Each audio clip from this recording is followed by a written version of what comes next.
आज हम लोग देखते हैं आदर्शवाद और शिक्षा।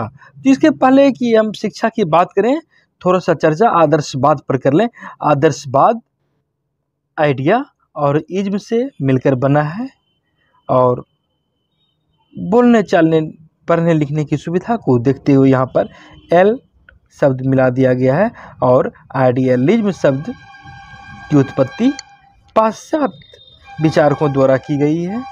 और यह आदर्शवाद आदर्श की बात करता है। यह दर्शन मानता है कि मन की प्रकृति ही वास्तविक होती है और सत्य या वास्तविक वही है जो आध्यात्मिक है, जो मानसिक है। और ये लोग यह भी मानते हैं कि संसार मन को ही अभिव्यक्त करता हुआ जीवंत रूप है। व्यक्ति अपने मन के विचार को संसार के कल्याण के लिए व्यक्त करता है। सत्यम शिवम सुंदरम को मानने वाला यह विचार मानता है कि भौतिक जगत ही सब कुछ नहीं है, बल्कि जो सत्य है वही संसार है और यह सत्य नित्य है, निरंतर है, दैवीय है, एक नैतिक व्यवस्था के रूप में है। आदर्शवाद की परिभाषा को देखें तो हम यह कह सकते हैं कि आदर्शवाद वह सिद्धांत है जो आत्मिक सत्ता आध्यात्मिक मानता है। यह परिभाषा दी है DM दत्ता ने। वहीं JS राउस ने कहा है आदर्शवादी दर्शन के बहुत से और विविध रूप हैं, परंतु सबका आधारभूत तत्व यही है कि संसार का उत्पादन कारण मन तथा आत्मा है, जिसका वास्तविक स्वरूप मानसिक स्वरूप का है। H हॉर्न के शब्दों में कहें तो आदर्शवाद का सार यह है कि ब्रह्मांड बुद्धि एवं इच्छा की अभिव्यक्ति है। विश्व के अस्थायी तत्व की प्रकृति मानसिक है और भौतिकता की बुद्धि द्वारा व्याख्या की जाती है। आदर्शवाद की समस्त परिभाषाओं को अगर हम एक स्वरूप में देखें तो हम यह कह सकते हैं कि आदर्शवाद पाश्चात्य दर्शन की विचारधारा है, जो यह मानता है कि इस ब्रह्मांड को ईश्वर द्वारा निर्मित किया गया है और यह भी माना जाता है कि इस वस्तु जगत की अपेक्षा आध्यात्मिक जगत श्रेष्ठ है। यह ईश्वर को अंतिम सत्य और आत्मा को ईश्वर का अंश मानती है। ईश्वर को अंतिम सत्य और आत्मा को ईश्वर का अंश मानती है और यह प्रतिपादन करती है कि मनुष्य जीवन का अंतिम उद्देश्य आत्मानुभूति है, जो आध्यात्मिक जीवन जीने अर्थात शाश्वत मूल्यों और नैतिक नियमों के पालन द्वारा प्राप्त किया जा सकता है। आदर्शवाद के मूल सिद्धांतों को देखें तो हम यह कह सकते हैं कि इनमें यह कहा जाता है कि यह ब्रह्मांड ईश्वर द्वारा निर्मित है और यह मानता है कि कोई न कोई ऐसी संस्था, कोई ऐसी सत्ता है जो अनादि है, अनंत है और इसका स्वरूप, इस अनादि स्वरूप का इसका स्वरूप आध्यात्मिक है। और आपने प्लेटो को देखा होगा, प्लेटो की दृष्टि से यह सत्ता ईश्वर है जो विचारों की सहायता से सृष्टि की रचना करते हैं। वहीं हीगल ने भी ब्रह्मांड के मूल में दो मूल तत्व माने हैं, एक आत्मा माइंड और दूसरा प्रकृति मैटर, और उनके अनुसार परमात्मा जो सुपर माइंड होते हैं पदार्थ से इस ब्रह्मांड की रचना करते हैं। अगर आदर्शवादी के रूप में हम प्लेटो को देखें तो यहाँ पर हम यह कह सकते हैं कि आदर्शवाद के मूल सिद्धांत में एक सिद्धांत यह भी है कि भौतिक जगत की अपेक्षा आध्यात्मिक जगत श्रेष्ठ है। प्लेटो ने ब्रह्मांड को दो भागों में बांटकर देखा है, एक विचार जगत और दूसरा वस्तु जगत। और वे कहते हैं कि विचार नित्य है और यह अपरिवर्तनशील है, इसलिए यह सत्य है। उनसे बना विचारों का जगत भी सत्य है।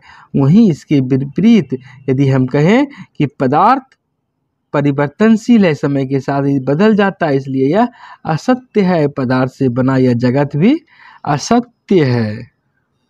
आध्यात्मिक जगत ही श्रेष्ठ है। आदर्शवादी आत्मा को आध्यात्मिक तत्व मानते हैं और परमात्मा को सर्वश्रेष्ठ आत्मा के रूप में स्वीकार करते हैं।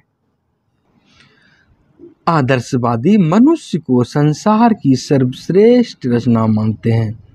इसका कारण वे कहते हैं, आदर्शवादी का कहना है कि अन्य प्राणी की तरह मनुष्य के पास भी भौतिक शक्तियाँ होती है। इसके साथ साथ विशेष रूप से मनुष्य में आध्यात्मिक शक्तियाँ भी होती है और यही आध्यात्मिक शक्तियाँ मनुष्य को कला, संस्कृति, रीति रिवाज, सभ्यता, अपनी नैतिकता, धर्म को जन्म देने का कारण बनती है और इन सब माध्यम से वे अपना विकास करते हैं और उनका भौतिक जीवन भी सुखमय बनता है।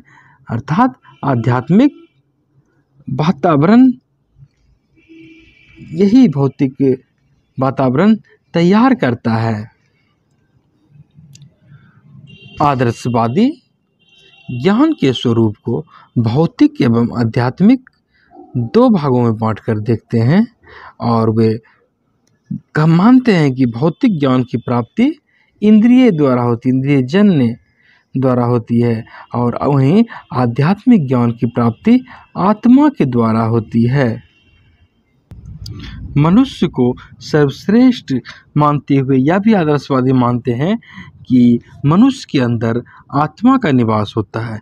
यह आत्मा अति सूक्ष्म होता है, अनादि होता है, अनंत होता है और प्रत्येक प्राणी इस दृष्टि से पूर्ण है और अज्ञानता के कारण इस पूर्णता को व्यक्ति समझ नहीं पाते हैं।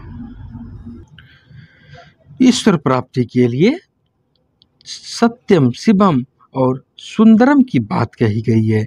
अब प्लेटो को देखें तो वे तीन मूल्य की बात करते हैं, सत्यम, शिवम और सुंदरम।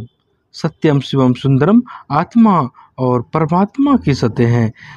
तीनों को अलग अलग नहीं किया जा सकता है, क्योंकि जो सत्य है वही शिव है और जो शिव है वही सत्य है, वही सुंदर है और सुंदर ही शिव है, जो शिव है वही सत्य है।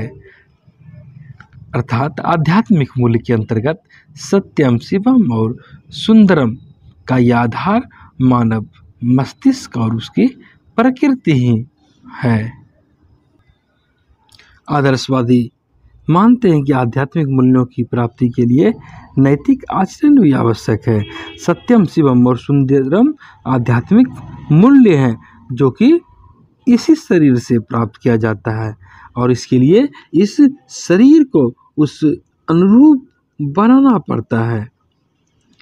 और यह भी कहते हैं कि एक प्राणी के दूसरे प्राणी के प्रति कुछ कर्तव्य होने चाहिए और इस कर्तव्य को सामाजिक मूल्य, धर्म, नीति, आचरण, आदर्श के रूप में देखा जाता है।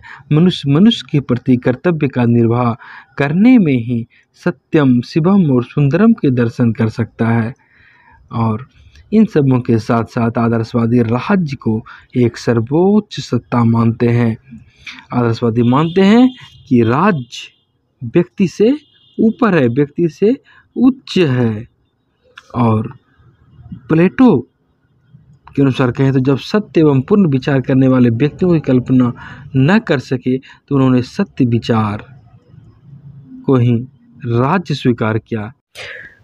शिक्षा में आदर्शवाद की बात करते हैं तो यहाँ पर जो विद्वान, जो दार्शनिक में नजर आते हैं उसमें Socrates, Plato, Descartes, Spinoza, Berkeley, Kant, Hegel आदि आते हैं। और यह समझ ले कि आदर्शवादी शिक्षा की विचारधारा पूर्णतः आध्यात्मिक है, जो यह मानता है कि यह सृष्टि में हमें जीवन तो प्रदान हो गया है, लेकिन जीवन किस प्रकार हम जिएंगे यह शिक्षा ही हमें सिखाती है। आदर्शवादी यह मानते हैं कि शिक्षा एक सामाजिक आवश्यकता है। समाज का शिक्षा के द्वारा ही भौतिक एवं आध्यात्मिक दोनों रूप में विकास संभव है। आदर्शवादी शिक्षा को ज्ञान और प्रक्रिया दोनों के रूप में स्वीकारते हैं। हालांकि प्राचीन आदर्शवादी की बात करें तो वहां पर शिक्षा और ज्ञान में भेद नहीं किया जाता था। जैसे कि प्लेटो ने कहा है, शिक्षा का कार्य मनुष्य के शरीर और आत्मा को वह पूर्णता प्रदान करना जिसके कि वह योग्य है। वहीं हर्बर्ट स्पेंसर की बात करें तो कहते हैं, शिक्षा वह प्रक्रिया है जिसके द्वारा सद्गुण की प्राप्ति होती है। यहाँ पर हम लोग आदर्शवादी शिक्षा के उद्देश्य, आदर्शवादी शिक्षा की पाठ्यचर्या, आदर्शवादी शिक्षा के शिक्षण विधि और अनुशासन के संदर्भ में चर्चा करेंगे। आदर्शवादी शिक्षा के उद्देश्य को हम सा विद्या या विमुक्ति के रूप में देख सकते हैं। विद्या वही है जो हमें मुक्त करती है। आदर्शवादी व्यक्तित्व के उत्कर्ष की बात करते हैं। यहाँ पर एक विद्वान है राउस, उन्होंने लिखा है, आदर्शवाद से विशेष रूप से संबंधित शिक्षा का उद्देश्य व्यक्तित्व का उत्कर्ष या आत्मानुभूति या आत्मा की सर्वोत्तम शक्तियों को वास्तविक रूप देना। यहाँ पर आदर्शवादी मनुष्य को ईश्वर की सर्वश्रेष्ठ रचना मानते हैं और उनके व्यक्तित्व को के विकास को शिक्षा का ही उद्देश्य मानते हैं। आदर्शवाद के अनुसार मनुष्य में असीम शक्तियां विद्यमान होती है जिनका विकास ही शिक्षा का उद्देश्य है। आदर्शवादी शिक्षा मनुष्य के शारीरिक एवं मानसिक विकास पर बल देते हैं और ऐसा मानते हैं ये लोग कि कोई भी मनुष्य अपना शारीरिक एवं मानसिक विकास तभी कर सकेगा जब वह ऐसा आहार लेगा और ऐसे विचार करेगा जो शारीरिक एवं मानसिक स्वास्थ्य के लिए लाभकारी हो। वे शुद्ध आहार, शुद्ध भोजन की बात करते हैं और शुद्ध विचार की बात करते हैं, तभी शारीरिक एवं मानसिक विकास होगा। और अन्यथा आहार एवं विचार पर नियंत्रण नहीं रहेगा तो फिर सर्वांगीण विकास, संतुलित विकास नहीं होगा। शारीरिक एवं मानसिक विकास के लिए शरीर और मन आध्यात्मिक पूर्णता की अनुभूति का साधन है और यह शरीर स्वयं में साध्य नहीं है। आदर्शवादी चिंतक के रूप में यदि हम प्लेटो को देखें तो वे अपने अकादमी में शारीरिक एवं मानसिक विकास पर बल देते हैं और शिक्षा को एक ऐसा उद्देश्य मानते हैं, मुख्य उद्देश्य नहीं। और आज के आदर्शवादी भी शिक्षा का सबसे पहला उद्देश्य शारीरिक एवं मानसिक विकास ही मानते हैं।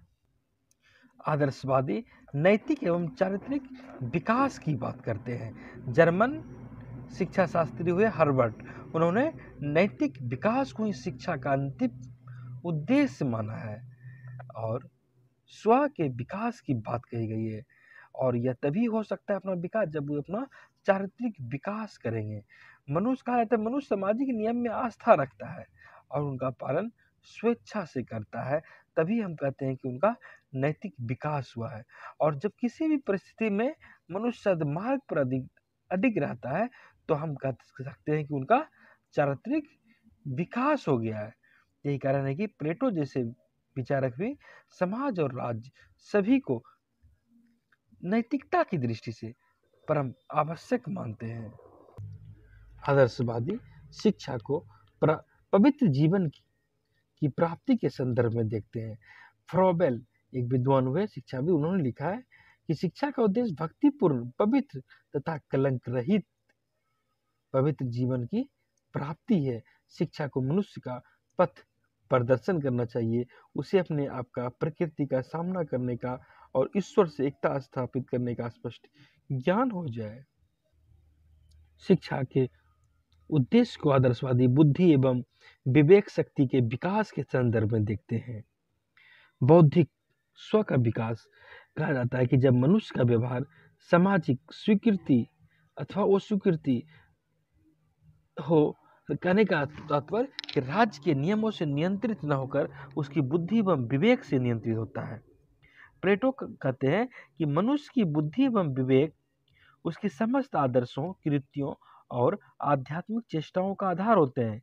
वे कहते हैं बिना बुद्धि के ज्ञान नहीं हो सकता है और बिना ज्ञान के विवेक नहीं हो सकता। बिना विवेक के सत्य असत्य, शिव अशिव और सुंदर असुंदर में भेद नहीं किया जा सकता है और सत्यम शिवम सुंदरम की प्राप्ति नहीं की जा सकती है। इसलिए शिक्षा के द्वारा मनुष्य की बुद्धि एवं विवेक शक्ति का विकास किया जाना अत्यंत ही जरूरी है। आदर्शवादी चिंतक कांट जर्मनी के थे। उन्होंने भी सबसे अधिक बल मनुष्य के बौद्धिक विकास पर ही दिया है। आदर्शवादी शिक्षा के उद्देश्य को आध्यात्मिक चेतना का विकास के संदर्भ में देखते हैं और आध्यात्मिक चेतना का विकास के लिए, आध्यात्मिक पूर्णता की प्राप्ति के लिए आवश्यक है कि उसकी आध्यात्मिकता का विकास, और यहाँ पर यह विकास धीरे धीरे होता है, स्व होता है और स्वतः होने लगता है। जैसा कि प्लेटो ने कहा है कि मनुष्य की प्रवृत्ति सत्यम शिवम और सुंदरम की ओर झुकी होती है। वह चाहता है कि हम इसी को अपनाएं। इसके लिए ही मनुष्य सदैव सत्य के लिए जिज्ञासु बना रहता है और उन्हें जो लगता है कि जो कल्याणकारी है, जो सुंदर है, उसे ही वह ग्रहण करता है और जो कल्याणकारी नहीं है, जो सुंदर नहीं है, उसका मनुष्य त्याग कर देता है। आदर्शवादी मनुष्य को इसी प्रक्रिया के संदर्भ में प्रशिक्षित करने की बात करते हैं, शिक्षा को इसी उद्देश्य के रूप में देखते हैं और वे कहते हैं कि ऐसा ही मनुष्य सत्य, शिव और सौंदर्य की सदा खोज कर सकते हैं, आत्मा परमात्मा को जान सकते हैं और निरपेक्ष रूप में सत्यम शिवम और सुंदरम आत्मा परमात्मा को ही प्राप्त है। आदर्शवादी राज्य के लिए विशेषज्ञ का निर्माण करना चाहते हैं। जैसा कि प्लेटो ने लिखा है, उनकी शिक्षा पद्धति को देखें तो उन्होंने प्रारंभिक तौर पर संगीत की शिक्षा की बात की है। उसके बाद उनका कहना है कि राज्य के लिए कृषक भी जरूरी है, व्यापारी भी जरूरी है, सैनिक भी जरूरी है और अंत में शासक भी जरूरी है। तो सबों के लिए एक निश्चित परीक्षा की भी बात वो करते हैं और इसके लिए बौद्धिक स्तर पर जो दक्ष हो जाए अंतिम अवस्था में, उनके लिए ही शासन कार्य के लिए वे चुनते हैं। दरअसल आदर्शवादी शिक्षा के उद्देश्य आज भी इसीलिए प्रासंगिक बने हुए हैं क्योंकि इनकी शिक्षा के उद्देश्य की परिकल्पना में व्यक्ति के विकास के साथ साथ सामाजिक विकास को भी समाहित करके देखा गया है और यह आदर्शवादी शिक्षा यही कारण है कि इसके उद्देश्य को पूरी दुनिया में सबसे ज्यादा तरजीह मिलती है। पारंपरिक चिंतन व्यवस्था होने के बावजूद आज भी इन्हें महत्व दिया जा रहा है। अब हम लोग देखते हैं आदर्शवाद और पाठ्यचर्या। आदर्शवाद के उद्देश्य को हमने देखा और कोई भी उद्देश्य हो इसके लिए एक बृहत पाठ्यचर्या की आवश्यकता होती है और आदर्शवादी विचारकों ने भी बृहत स्वरूप में पाठ्यचर्या की बात कहे हैं। विशेष करके इनके पाठ्यचर्या के विकास में पाठ्यक्रम में ज्ञानोपार्जन और जीविकोपार्जन दोनों प्रकार की शिक्षा के समावेश की बात कही गई है। ये लोग मानते हैं कि अनुभव द्वारा सीखना उत्तम शिक्षण है, परंतु बहुत कुछ उपयोगी ज्ञान ऐसे भी होते हैं जो अप्रत्यक्ष विधि द्वारा ही मनुष्य अर्जित करता है और आदर्शवादी पुस्तकीय ज्ञान के साथ साथ अन्य स्रोत से भी बालकों की शिक्षा देने की बात करते हैं और अपने पाठ्यक्रम में ऐसे तत्वों का समावेश करते हैं जिससे बालक सत्यम, शिवम और सुंदरम के आदर्श को अपना सके। सत्यम, शिवम, सुंदरम की बात प्लेटो करते हैं और इसके लिए वे बौद्धिक, नैतिक एवं कलात्मक क्रियाओं की बात करते हैं। बौद्धिक क्रिया के लिए उन्होंने भाषा, साहित्य, इतिहास, भूगोल, विज्ञान के अध्ययन की बात करते हैं। वहीं नैतिक क्रिया के लिए धर्म, आचार शास्त्र, अध्यात्मवाद आदि की चर्चा करते हैं। तो कलात्मक क्रियाओं के लिए कला एवं कविता की बात करते हैं। कलात्मक क्रियाओं को प्लेटो ने महत्व दिया है और संगीत के समावेश की विशेष तौर पर वे बात करते हैं। आदर्शवादी विचारक जर्मनी के शिक्षाविद हार्बर्ट के अनुसार कहें तो उन्होंने अपने चिंतन में मनुष्य की आध्यात्मिक उन्नति के लिए चारित्रिक एवं नैतिक विकास पर बल दिए हैं और इसके लिए वे पाठ्यचर्या में भाषा, साहित्य, इतिहास, कला तथा संगीत को मुख्य स्थान देते हैं और वे मानते हैं कि पाठ्यचर्या में भूगोल, गणित तथा विज्ञान को गौण स्थान देना चाहिए, कम स्थान देना चाहिए और भाषा, साहित्य, इतिहास, कला तथा संगीत को प्रमुख स्थान देना चाहिए। शिक्षाविद नन, उन्होंने कहा है कि विद्यालय तो ऐसा स्थान होता है जहां बालकों को न केवल अपने के लिए बल्कि संसार की सबसे महत्वपूर्ण क्रियाओं के लिए प्रशिक्षित किया जाता है।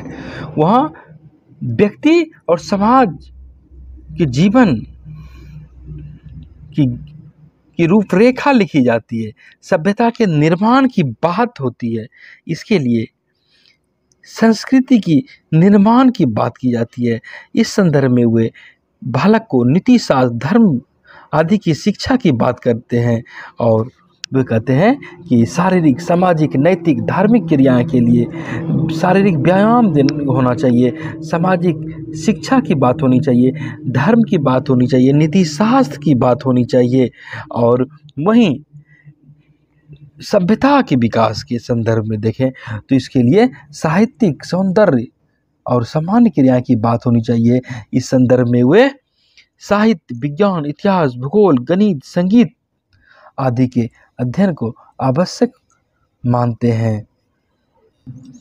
एक विद्वान वे रॉस महोदय के अनुसार आदर्शवादी पाठ के लिए पाठ्यक्रम में 2 प्रकार की क्रियाओं को समाहित करने की बात वे करते हैं और उन्होंने शारीरिक क्रिया और आध्यात्मिक क्रिया की बात करते हैं। इसके लिए उन्होंने कहा है कि शारीरिक क्रिया के लिए स्वास्थ्य विज्ञान, शारीरिक कुशलता एवं व्यायाम की बात होनी चाहिए। इसके लिए साहित्य, भाषा, विज्ञान, गणित एवं इतिहास, भूगोल की बात होनी चाहिए। सौंदर्य क्रिया के लिए ललित कला का ज्ञान होना चाहिए। वहीं राउस ने आध्यात्मिक क्रिया के लिए नैतिक एवं धार्मिक क्रियाओं को आवश्यक बताया। इसके लिए धर्म और आचार शास्त्र का अध्ययन पर वे बल देते हैं। कुल मिलाकर देखें तो आदर्शवादी अपने पाठ्यक्रम में शारीरिक एवं आध्यात्मिक विकास के संदर्भ में बल देते प्रतीत होते हैं। आदर्शवाद एवं शिक्षण विधियों को देखें तो विभिन्न आदर्शवादी विचारकों ने, शिक्षाविदों ने एक ही शिक्षण विधि पर बल नहीं दिया है। आदर्शवादी विचारकों के उद्देश्य स्पष्ट हैं और निश्चित हैं, तो वहाँ पर सबों के शिक्षण विधि के विचार भी अलग अलग हैं। जैसे कि सुकरात ने प्रश्न विधि की बात कही तो प्लेटो ने संवाद विधि, अरस्तु आगमन एवं निगमन विधि की बात करते हैं, हीगल तर्क विधि की बात करते हैं, हर्बर्ट निर्देश विधि की बात करते हैं, फ्रोबेल खेल विधि की बात करते हैं, पेस्टोलॉजी में अभ्यास विधि की बात कही गई है। इस तरह भिन्न भिन्न विधियों को के माध्यम से आदर्शवादी शिक्षा देने की बात करते हैं। कुछ आदर्शवादी विचारक अनुकरण विधि से शिक्षा देने की बात करते हैं और वे मानते हैं कि मनुष्य में सीखने की अपनी एक आंतरिक इच्छा होती है, जिज्ञासा होती है। वो जो कुछ देखते हैं, सुनते हैं, अनुभव करते हैं, तो इस संदर्भ में उनके भी स्वयं सोचने का विकास होता है और बाह्य उद्दीपन ये दबाव की हमेशा आवश्यकता नहीं होती है। वे भी आत्मक्रिया करते हैं और आत्मचिंतन के माध्यम से वे भी सीखते हैं, इसलिए उनको ऐसे अवसर देना चाहिए। और वे आदर्शवादी विचारक ये भी मानते हैं कि बच्चा अनुकरण द्वारा सीखता है, तो माता पिता एवं अध्यापक को ऐसा चाहिए, ऐसा आचरण प्रस्तुत करे कि बच्चे उस आचरण को अपना सके और उससे वह प्रेरणा पाए, स्पर्धा अपने आप को पाए और एक अच्छा नागरिक बने, अच्छा मनुष्य बने, अच्छा चिंतक बने। आदर्शवादी व्यक्ति के आचरण के साथ साथ अपने प्राचीन साहित्य के अध्ययन की बात करते हैं और अपने साहित्य में पूर्वजों द्वारा जो सिद्धांत कहे गए, जो खोजा हुआ ज्ञान है, उससे भी लाभ उठाने की बात करते हैं और इसके लिए स्व अध्याय विधि की भी बात कही गई है। आदर्शवाद एवं अनुशासन का संदर्भ देखें तो यहाँ पर अनुशासन के संदर्भ में आदर्शवादियों का दृष्टिकोण सकारात्मक है और अनुशासन को आदर्शवादी विचारक सही मानते हैं। वे कहते हैं कि बालक अनुशासन में ही रहकर अपनी आत्मानुभूति का विकास कर सकता है, अपनी आध्यात्मिक विकास कर सकता है। शिक्षक के कर्तव्य को इस रूप में देखा जाए कि वे बालकों में अनुशासन की भावना को जागृत करे, अपने जीवन में उच्च आदर्शों को अपनाकर ही बालकों को वे प्रभावित कर सकते हैं। और आदर्शवादी दमन की बात नहीं करते हैं बल्कि प्रभाव की बात करते हैं कि दमन से अनुशासन नहीं होना चाहिए, आचरण से होना चाहिए, अच्छा प्रभाव पड़े इससे होना चाहिए, तभी वह जीवन में सत्य की ओर अग्रसर हो सकेगा, अपने एक आदर्श मूल्य की ओर अभिप्रेरित हो सकेगा, अच्छी आदतों का निर्माण हो सकेगा, आत्मनियंत्रण की भावना का विकास हो सकेगा। और अगर नियंत्रण की बात हो, जैसा कि फ्रॉबेल कहते हैं कि बालक की रुचि का ज्ञान प्राप्त करके तब प्रेम एवं सहानुभूति व्यक्त करके उस पर नियंत्रण रखना चाहिए।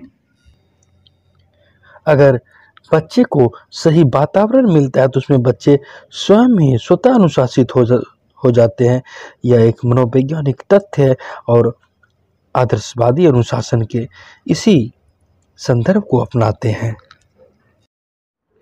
आदर्शवादी शिक्षा में शिक्षक की बात करें तो शिक्षक को भी आदर्शवादी विचारकों ने महत्वपूर्ण स्तंभ माना है और ये कहते हैं कि बच्चों को पशुत्व से मनुष्यत्व की ओर और मनुष्यत्व से देवत्व की ओर ले जाने का काम शिक्षक द्वारा ही किया जाता है और इसके लिए शिक्षक एक महत्वपूर्ण स्तंभ है और शिक्षक ही है जो बच्चों को भौतिक विषय का स्पष्ट ज्ञान दे सकते हैं और भौतिक ज्ञान देने के साथ साथ उनके ज्ञान की बात हो, उनके चरित्र निर्माण की बात हो, उनके आध्यात्मिक विकास की बात हो, यह सारा कार्य एक शिक्षक ही अच्छी तरीके से कर सकता है। और यहाँ पर हम अगर प्लेटो को देखें तो प्लेटो कहते हैं कि ज्ञान के भंडार, दार्शनिक और अंतर्दृष्टि प्राप्त व्यक्ति ही शिक्षक बनने के योग्य होते हैं। और फ्रॉबेल को देखें, उन्होंने कहा है कि विद्यालय रूपी बाग में अध्यापक रूपी माली ही विद्यार्थी रूपी पौधों के विकास में सहयोग देते हैं और यह सहयोग वे तभी दे सकते हैं जब उन्हें बच्चों की प्रकृति का, उनके विकास की प्रक्रिया का स्पष्ट ज्ञान हो। कुल मिलाकर हम कह सकते हैं कि छात्रों को समझकर, उसको मनोभाव को समझकर उचित ढंग से विकास करने की सारी जिम्मेवारी शिक्षकों पर ही होती है और एक योग्य शिक्षक ही ऐसा कर सकते हैं। आदर्शवाद और विद्यार्थी के संदर्भ में यदि बात किया जाए तो यह समझने की बात है कि आदर्शवादी विचारक मनुष्य को मस्तिष्क के अनुसार नहीं आंकते हैं बल्कि आदर्शवादी विचारक आत्मा पर बल देते हैं। वो मनुष्य को आत्माधारी मानते हैं और आत्मा की दृष्टि से देखें तो उनका मानना है कि सभी बच्चे समान होते हैं और पूर्ण अपनी अनुभूति को पूर्ण करने योग्य होते हैं और अधिकांश आदर्शवादी इसी पूर्णता की अनुभूति कराने पर बल देते हैं और वे मानते हैं कि यद्यपि कि आजकल के आधुनिक आदर्शवादी की बात करें तो वे शारीरिक एवं मानसिक भिन्नता को स्वीकारते हैं कि व्यक्ति शारीरिक एवं मानसिक रूप से भिन्न भिन्न हो सकते हैं और लेकिन आत्मा तक यदि पहुँच की बात हो तो ज्ञान को आत्मा तक पहुंचाने के लिए वे शरीर के विभिन्न अंग जैसे तमाम कर्मेंद्रियों, ज्ञानेंद्रियों और मस्तिष्क की बात करते हैं और इसमें भिन्नता होती है। अतः बच्चों का विकास करते समय आदर्शवादी कहते हैं यह ध्यान रखा जाना चाहिए कि बच्चों के शारीरिक एवं मानसिक विकास कैसा है, उसका रुचि, रुझान, आवश्यकता, इन सबों को ध्यान में रखने की आवश्यकता है।